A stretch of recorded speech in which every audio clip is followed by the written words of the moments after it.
Vous êtes sur JMTV Plus dans le bœuf politique qui va aujourd'hui traiter d'un problème sociétal qui se déroule en Afrique centrale. 2019, vote de la criminalisation des rapports sexuels entre personnes même sexe au Gabon.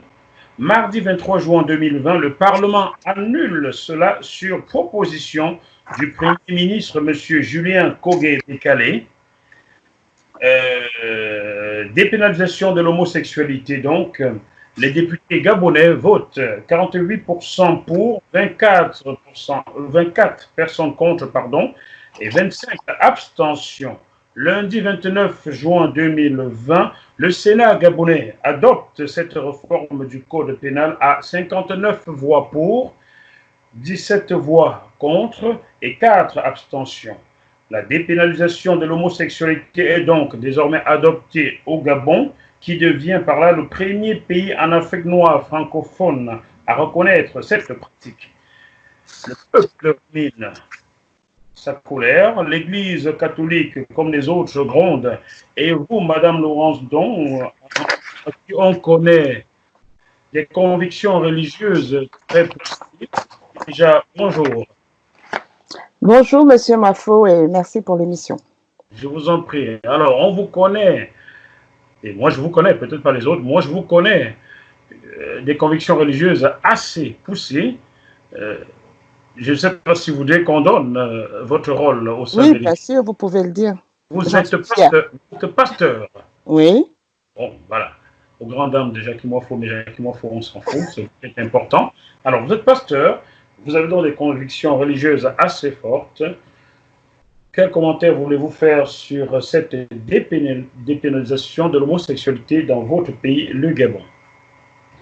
Alors, je voudrais déjà vous dire que, en dehors de tout cadre religieux, d'accord, en dehors de tout cadre religieux, il y a ce qu'on appelle le bon sens. Et j'aimerais parler d'abord sur la base de ce bon sens. Comme je l'ai dit lors de ma sortie avant-hier, face à cette question de dépénalisation de l'homosexualité au Gabon, tout le monde s'attend à une réponse binaire, pour ou contre. Avant d'aller dans le pour ou contre, il faut déjà comprendre une chose, c'est que le gouvernement à la tête du Gabon est un gouvernement illégitime. Pour moi, c'est la base. On ne peut pas parler de ce régime sans rappeler comment ils se retrouvent au pouvoir, sans rappeler qu'ils sont là pour avoir volé des élections, fait assassiner des Gabonais pour se maintenir au pouvoir. À partir de là, on comprend que ces gens n'ont nullement en vue le bien-être des Gabonais, sur aucun aspect que ce soit. Ça, c'est la base. Une chose. Deuxièmement, quand on regarde leur mode de gouvernance, le Gabon aujourd'hui bat tous les records de négativité. Le Gabon est le pays au monde qui bat le record pour ce qui est de l'écart entre la richesse du pays et les conditions de paupérisation de la population. Je veux rappeler que le Gabon est un pays producteur de pétrole depuis 1959, qu'il a 1 800 000 habitants. C'est un pays à revenus intermédiaires de tranche supérieure, au même niveau que la Chine, le Brésil, la Serbie, la Turquie, la Roumanie, mais dont le niveau de développement fait de lui l'un des pays les plus pauvres en Afrique subsaharienne et même dans le monde. Nous avons des statistiques. Aujourd'hui, tous les indicateurs sociaux au Gabon sont au rouge. Ali Bongo est au pouvoir depuis 2009. Depuis 2009, aucune école n'a été construite. Aucun hôpital n'a été construit. L'hôpital Jeanne Bory qui avait été détruit pour être reconstruit n'a toujours pas été construit? L'hôpital Jeanne Bory, au départ, était un hôpital de 300 lits. Pour des raisons, sous prétexte qu'il y avait de l'amiante, il a été détruit pour reconstruire à la place un hôpital de 100 lits. Bon, on détruit un hôpital de 300 lits. 300 lits et on construit à la place un hôpital de 100 lits. Bon, en arithmétique, je dois être un fainéant. Oui, c'est le genre d'incongruité du régime Ali Bongo. Des hôpitaux construits sans plateau technique adéquat pour les soignants et pour les malades. Vous savez, quand on parle du Gabon, il faut aller voir. Parce qu'on a l'impression qu'on grossit le trait, que Mme Dong est contre le régime, et donc à chaque fois qu'elle parle du gouvernement gabonais, elle va dire du mal. Allez voir comment les Gabonais vivent. Allez voir comment les Gabonais vivent. Actuellement, le Gabon est en pleine crise sanitaire, comme partout dans le monde. Il y a la crise de la COVID-19. Cette crise aujourd'hui vient mettre en lumière l'inconséquence, la malgouvernance de ce régime depuis tant d'années. Dans les hôpitaux au Gabon, il manque de tout. Aujourd'hui, ils n'ont jamais dit de combien de respirateurs on dispose. Tous les malades de COVID-19 qui en sont à avoir besoin de respirateurs artificiels décèdent. Parce qu'il n'y en a pas assez, il n'y a pas d'oxygène à l'hôpital. Et donc, quelle était l'urgence dans un tel contexte? C'est la seconde partie de l'émission, Laurent. De venir soulever un problème qui divise les Gabonais. En France, ici, on a vu le nombre de temps que ça a pris pour que la société française puisse dépénaliser ou légaliser le mariage pour tous. On a vu les clivages qu'il y a eu. On a vu des manifestations contre ça. Et au Gabon, ça a été fait en 24 heures. Contre toute attente, sans aucun débat sociétal.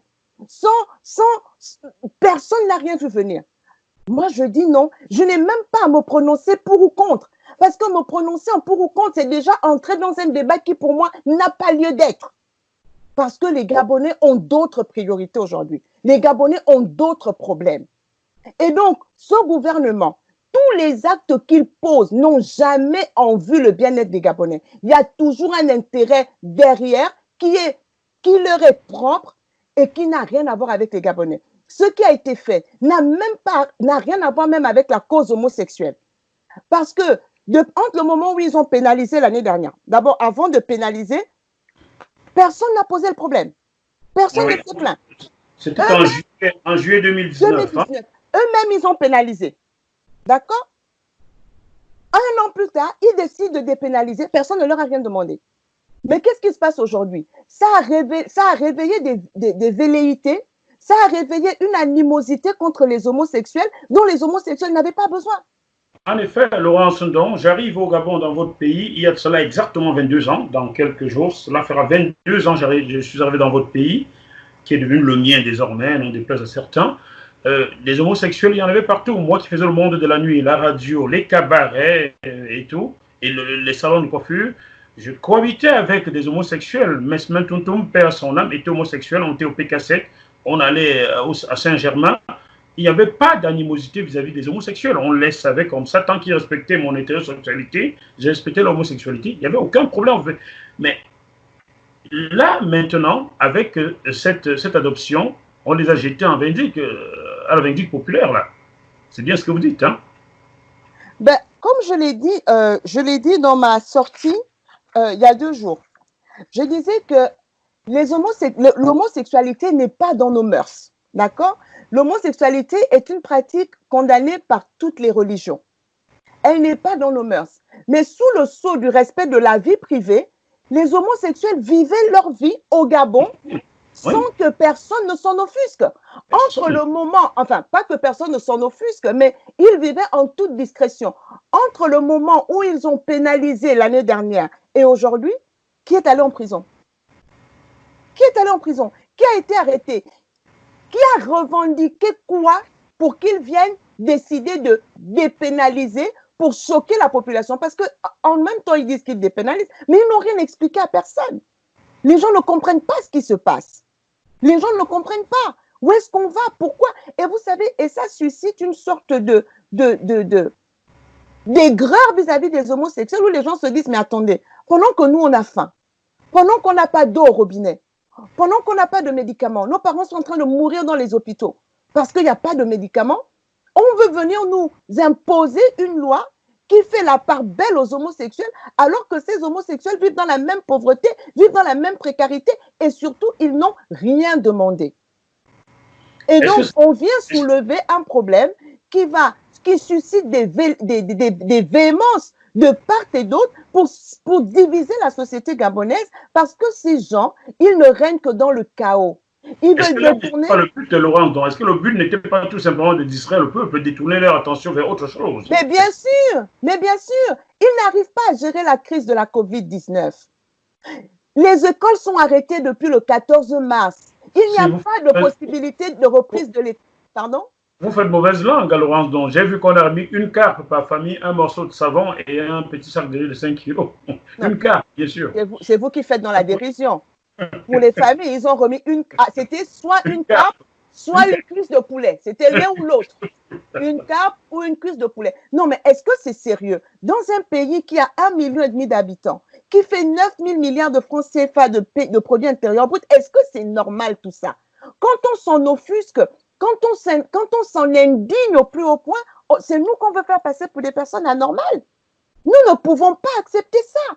Est-ce que vous réalisez, Jackie, qu'aujourd'hui au Gabon, il est plus facile de trouver du carburant à mettre dans sa voiture que de l'eau potable dans un robinet? Dans un pays où il pleut 9 mois sur 12. Je ne suis pas étonné, chez le voisin, père d'Ali Bongo, là, père adoptif, Paul Biya, c'est même pire. Il n'y a pas d'eau au robinet, l'eau a la couleur du café. Donc, je suis pas. Moi, elle coule avec la couleur du café. Chez nous, elle ne coule pas. Ou bien quand elle coule aussi avec la couleur de la boue. Mais comment on fait ça? Nous sommes en pleine crise de la COVID-19. La première mesure barrière, c'est se laver les mains. Est-ce que c'est normal qu'au Gabon, en 2020, 60 ans après les indépendances, avec tout l'argent que le Gabon a engrangé, qu'on en soit à ne même pas avoir de l'eau potable au robinet à Libreville, la capitale? Les villages, je n'en parle même pas. Alors, la colère de la population grandit. Ils ont fermé les petits commerces depuis le mois de mars pour faire le copier-coller comme en France. Ils ont fermé les bars, ils ont fermé les restaurants, les marchés étaient fermés, les vendeurs à l'étal. Mais tous ces petits commerçants jusque-là n'ont pas eu de mesure d'accompagnement. Pendant 3 mois, ils vivent comment ces gens? Alors, au lieu de résoudre toutes ces questions-là, on vient soulever un débat, même pas un débat, parce qu'il n'y a pas eu de débat. Même à l'Assemblée nationale, il n'y a pas eu de débat. Actuellement, il y a des sénateurs qui ont fait une sortie pour dire que même au Sénat, ils ont fait un passage en force parce que le vote de ces sénateurs, le vote non, n'a pas été pris en compte. Il a été transformé en oui. Les amendements qu'ils ont introduits pour surseoir à l'adoption du texte n'ont pas été pris en compte. Il y a des sénateurs qui sont aujourd'hui en train de se plaindre. Les sénateurs du Front Uni, je crois, d'après leur déclaration, ils disent que non, ils ne sont pas d'accord. Donc, pourquoi ce passage en force? L'Assemblée nationale gabonaise compte 143 députés. Pourquoi faire élire un texte avec seulement 48 voix? 48 pour, 24 contre et 25 abstentions. Ça veut dire quoi? Ça veut dire qu'il y avait à peine les 2 tiers du Parlement réunis. Tout à fait. Même pas. Il n'y avait même pas 100 députés réunis sur 143. Quand même, il y avait même pas 100 députés, en effet, il n'y avait pas 100 députés. Il n'y a pas 100 députés. On a 48 pour, 25 abstentions, 25 non et 24 abstentions. Bon, 50, on va dire 50 plus 47, cela nous fait 97 personnes. Il y avait 97 sénateurs sur 143. Pardon, 97 députés sur 143 députés. Où est l'urgence? Et ils sont en fin de session. C'est quoi l'urgence? Quelle était l'urgence de ce texte? Et donc, quand ce gouvernement pose un acte, quand ce régime pose un acte, il y a toujours derrière des buts inavoués qui ne servent que leurs intérêts personnels. Dites-moi, Laurence, donc, lorsqu'on sait, on a la certitude aujourd'hui que certains pontes du régime sont dans cette pratique homosexuelle. Ça s'est vérifié avec des vidéos que nous avons reçues, peut-être vous aussi, des grands hommes. Est-ce que vous ne pensez pas que cette poussée-là, parmi ceux qui dirigent le pays, a aujourd'hui pris le dessus, tout simplement? Ces gens-là, ils ont ceux qui gouvernent le Gabon, ils gouvernent par la force. Ils gouvernent par la domination. Ils gouvernent par la soumission obligatoire du peuple. Soit vous vous soumettez volontairement, soit ils vous contraignent à vous soumettre à leur dictature. Pendant longtemps, pour ce qui est des femmes, ils les soumettaient en leur imposant des rapports sexuels pour pouvoir avancer ou quoi que ce soit. On appelait ça à l'époque les promotions canapé. Sauf qu'ils sont passés à une autre étape. On sait ce que ça veut dire chez nous lorsqu'un homme se fait sodomiser. Et donc, ils ont amené cette homosexualité qui n'est pas volontaire, mais qu'ils imposent aux hommes pour les dominer, pour les soumettre, pour les contraindre à perdre toute dignité, être complètement avilis pour ne jamais pouvoir lever la tête contre ce système. Et quand ils le font, derrière, ils font des vidéos qui servent de moyens de monnaie de chantage. Pour dire le jour où tu oseras dire que tu n'es plus pour nous, on balance les vidéos. Donc, c'est une homosexualité de domination qui n'est qu'une autre forme de torture, qui n'est qu'une autre forme d'oppression. Et donc, en dépénalisant l'homosexualité, ceux qui sont victimes de cette homosexualité forcée ne pourront pas auront du mal à se plaindre. Déjà qu'ils ont honte de dire ce qu'on leur a fait. C'est la même chose qu'ils ont fait avec la franc-maçonnerie. Ils ont imposé aujourd'hui dans leur secte, il fallait être franc-maçon ou se faire sodomiser pour avoir un poste. On a vu ça où? C'est pour cela que je dis, ce qui est fait n'a rien à voir avec la défense de la cause homosexuelle. Ça n'a rien à voir avec le respect des droits de l'homme. Le Gabon est spécialiste pour signer toutes les conventions des Nations Unies, mais on voit bien qu'il ne respecte pas les droits des hommes, pas les droits de l'homme, pas les droits des femmes, pas les droits des enfants, pas les droits des handicapés. Il ne respecte pas les droits des prisonniers. Vous allez voir la prison de Libreville, allez voir les prisons au Gabon. Les prisons, c'est des mourants. Je ne sais même pas comment appeler ça. Pourquoi tout d'un coup, c'est la cause LGBT qui va leur tenir à cœur et qu'ils veulent respecter sans avoir pris la peine, au moins d'instruire la société pour protéger les homosexuels de la colère du peuple. Même ça, ils ne l'ont pas fait. Donc, ce qui a été fait n'a rien à voir avec la protection des homosexuels. Ça a à voir avec le fait que le Gabon est sous la domination d'un régime satanique, d'un régime dictatorial. Ils ont légalisé le sang versé. Vous savez que le Gabon aujourd'hui est le modèle quand on parle des crimes à caractère fétichiste les plus immondes. Des crimes rituels. J'ai reçu ici Sébastien Périmoni qui a écrit un livre. Non, pas Sébastien Périmoni, David. C'est David Vanéry qui a écrit un livre, Les Rois Sauvages, dans lequel il a vécu. C'est qu'il a vécu. Voilà. Ce qu'il a vécu au Gabon par rapport aux crimes rituels. En effet. Et j'ai moi-même été séquestré au Gabon en juillet 2013 parce qu'on craignait que je fasse une enquête sur les crimes rituels. Donc, voilà. Aujourd'hui, le Gabon est devenu la référence mondiale. Et ces crimes-là sont particulièrement odieux parce qu'il s'agit de dépecer des êtres humains vivants pour leur prélever des organes à des buts fétichistes. Depuis que le régime d'Ali Bongo est là, avant Ali Bongo, avant 2009, les crimes rituels étaient épisodiques. Souvent, c'était en période électorale. Mais ils veulent nous faire croire que ça n'a rien à voir avec la politique. Mais c'était souvent en période électorale que l'on retrouvait des corps mutilés. Personne n'a jamais été arrêté. Depuis avant Ali Bongo, d'après l'association Sacrée Internationale qui travaille sur les crimes rituels au Gabon, il y avait en moyenne 10 crimes rituels par an. Depuis 2009, on est passé à une soixantaine de cas par an. Quand on sait que l'année a 52 semaines, ça veut dire que chaque semaine qui passe au Gabon, un Gabonais se fait dépecer. Un Gabonais se fait assassiner. N'est-ce pas là une priorité? N'est-ce pas là une priorité? Et ces crimes rituels méritent que l'on légifère dessus, qu'on ne les traite pas comme tous les autres homicides. Parce qu'ils sont d'une violence inouïe, ils sont prémédités, ils sont d'une violence indescriptible. Ils n'ont pas de quoi, ils n'ont pas le temps de délibérer là-dessus, de statuer pour légiférer là-dessus. légiférer, en de effet. prendre ça à bras le corps et de se dire il faut que ça cesse. Le Gabon a tellement de problèmes.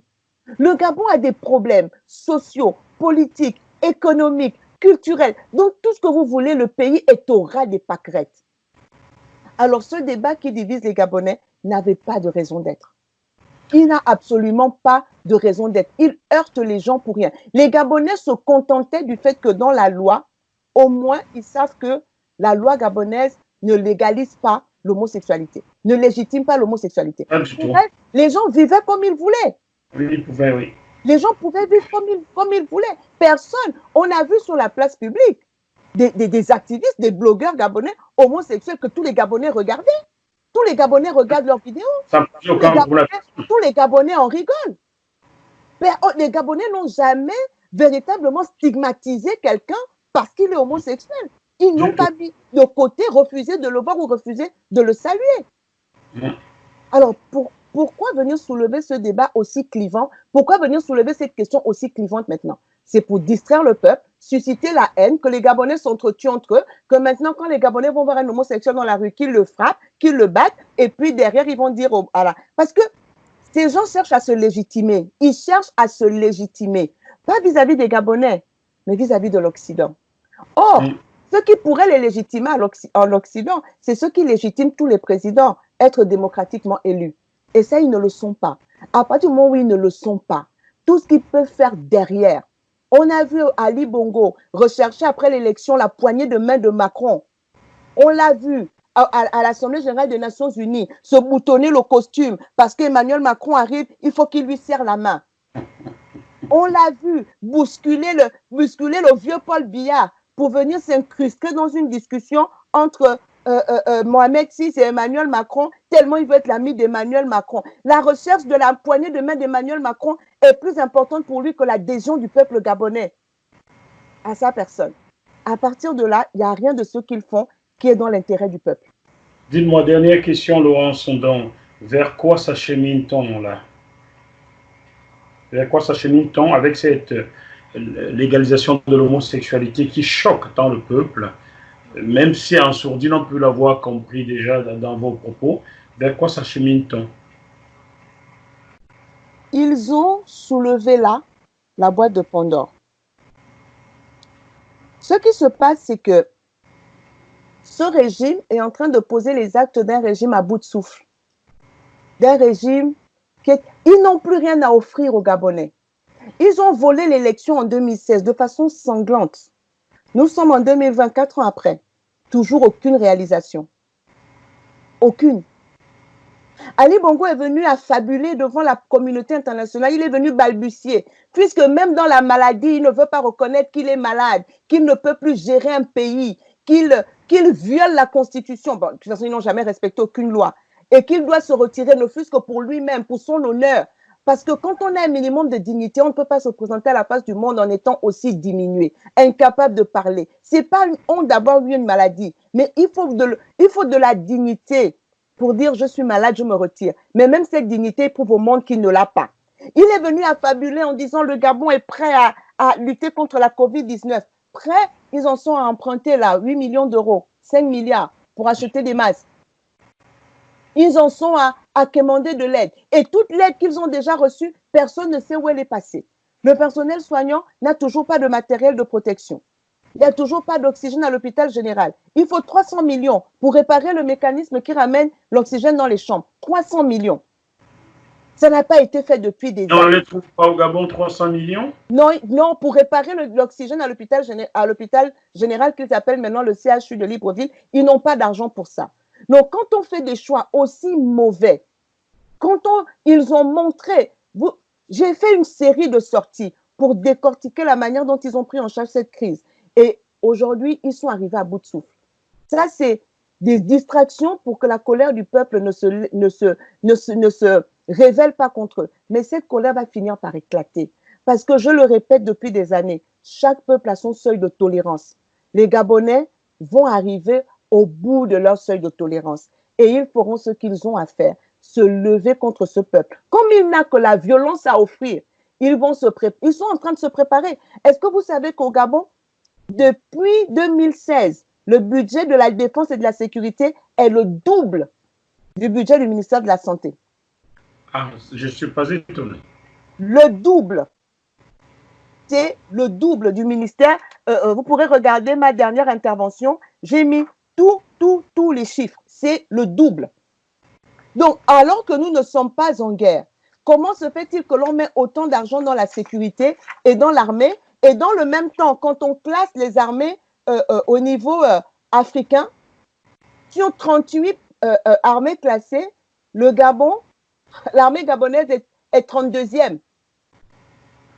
Avec tout l'argent qu'elle met, elle n'est que 32e.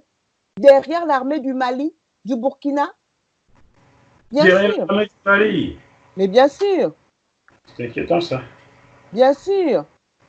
L'armée gabonaise est derrière l'armée du Mali. Bien derrière. L'armée du Mali est 17e. L'armée du Mali est 17e. Celle du Burkina est 18e. Celle du Niger, 20e. Mauritanie, 28e. Madagascar, 29e. Centrafrique, 31e. Et le Gabon n'est que 32e. Avec un budget aussi élevé. Avec un budget aussi élevé. Ce budget, les crédits de la défense entre 2019 et 2020, les crédits de la défense sont de 156 milliards de francs CFA pour chaque exercice budgétaire. Et ceux de la sécurité sont respectivement de 50 et 56 milliards de francs CFA. Donc, soit un total de 418 milliards pour la politique sécuritaire sur les 2 années citées. D'accord?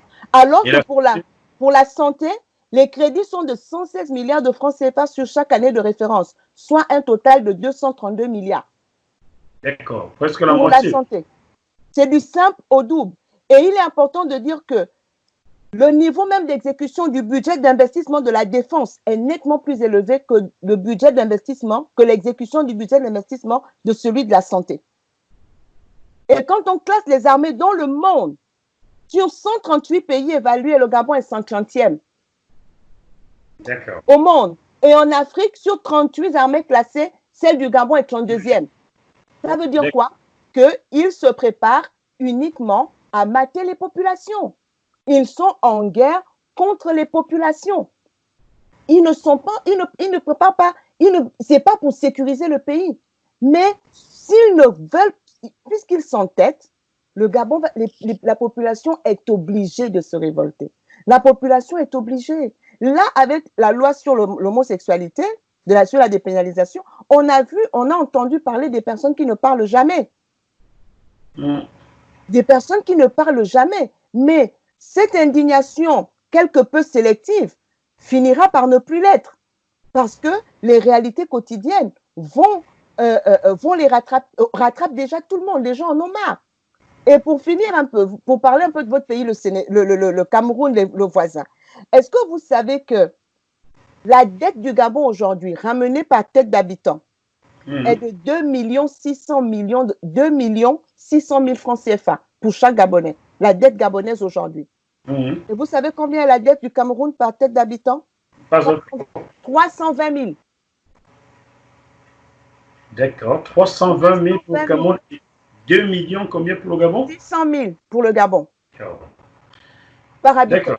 Même la dette du Burundi est de 150 000 francs CFA par habitant.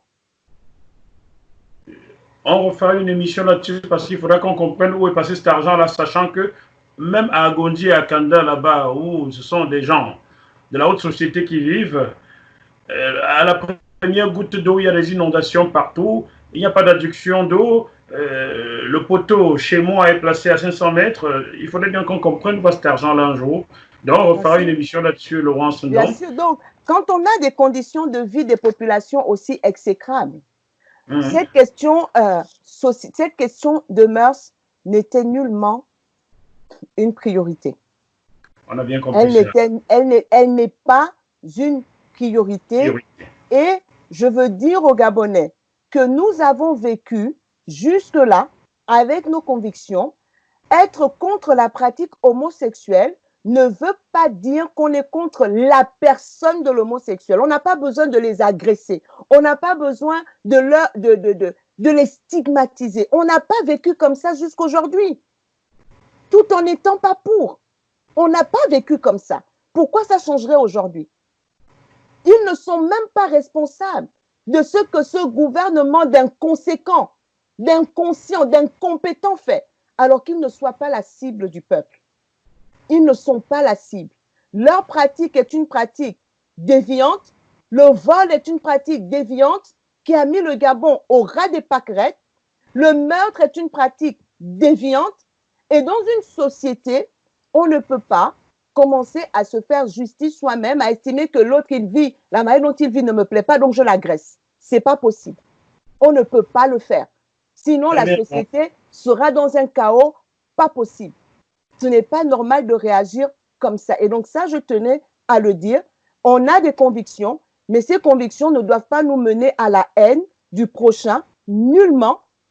Aucune religion, en tout cas la Bible ne le dit pas, que parce que je ne suis pas d'accord avec la façon de vivre de quelqu'un, je dois le haïr, je dois le stigmatiser, je dois le frapper, je dois l'insulter. Pas du tout. Dieu nous invite à la compassion pour ceux qui ne vivent pas comme nous pensons être juste qu'ils devraient vivre. Et donc, je veux rappeler cela. Ceux qui croient en Dieu, bien sûr. Oui, pour ceux qui croient en Dieu. Oui, je le dis parce que beaucoup se sont appuyés sur Dieu pour justifier leur haine des homosexuels. Donc, pour ou contre, ce n'est pas notre problème, ce débat, on ne rentre pas dedans. Notre priorité, c'est de pousser ce gouvernement à partir parce qu'il est incapable de répondre aux vrais besoins des Gabonais. Merci beaucoup, Laurent Sondon. Chers téléspectateurs, j'espère que vous avez tiré quelques enseignements de ces propos de Dr Laurent Sondon, femme politique gabonaise vivant en France. On se retrouve sur ce même plateau dans quelques jours avec un autre invité. D'ici là, malgré la situation très difficile pour nous tous, pour vous qui êtes à Gondje, à Timichos, à la droite, au PK7, PK dans les PK, tenons bon. À bientôt. Bye bye. Au revoir, Laurence Sondon. Au revoir, Jackie, et merci. Je demande à GMTV+, de continuer à faire ce travail extrêmement important de recueillir les informations, de les recueillir avec esprit critique, pour ensuite les diffuser comme elle le fait, afin que les esprits s'éveillent, que les consciences s'ouvrent davantage et que les actes suivent.